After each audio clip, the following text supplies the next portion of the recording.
நீங்கள் பார்த்துக் கொண்டிருப்பது தமிழ்நாடு முக்கிய செய்திகள்.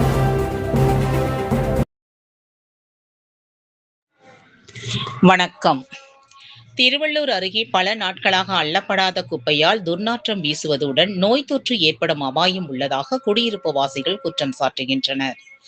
திருவள்ளூர் அடுத்த ஈக்காடு ஊராட்சிக்கு உட்பட்ட ஆசிரியர் குடியிருப்பு பகுதியில் சுமார் 500க்கும் மேற்பட்ட குடியிருப்புகள் உள்ளன. மேலும் அப்பகுதியில் ஆசிரியர்கள் மட்டுமில்லாமல் முக்கிய அரசியல் தலைவர்கள், அரசு உயர் அதிகாரிகள் வசித்து வருகின்றனர். இந்நிலையில் அப்பகுதி மக்கள் வீட்டில் உள்ள கழிவு குப்பைகளை கொட்டுவதற்கு அப்பகுதியில் குப்பை தொட்டிகள் வைக்கப்படாததால் அப்பகுதி மக்களின் வீட்டில் சேகரிக்கப்படும் குப்பைகளை குடியிருப்பு பகுதி அருகே உள்ள தனியாருக்கு சொந்தமான காலி இடத்தில் கொட்டப்படுகின்றன. ஆனால் கொட்டப்பட்ட குப்பைகளை அள்ளுவதற்காக ஈக்காடு ஊராட்சியில் உள்ள தூய்மை பணியாளர்கள் யாரும் இதுவரை இந்த பகுதிக்கு வருவதில்லை என அப்பகுதி மக்கள் குற்றம் சாட்டுகின்றனர்.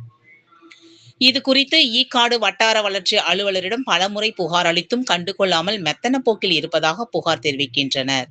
மேலும் பல நாட்களாக தேங்கியுள்ள குப்பைகள் அழுகி அதிலிருந்து கொசு உற்பத்தியும் அதிகரித்துள்ள நிலையில் இரவு நேரத்தில் குழந்தைகள் முதல் பெரியவர்கள் வரை தூங்க முடியாமல் அவதிப்படுகின்றனர்.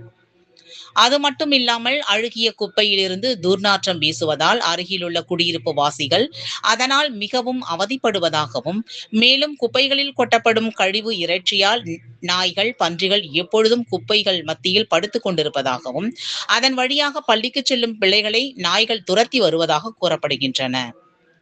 எனவே வட்டார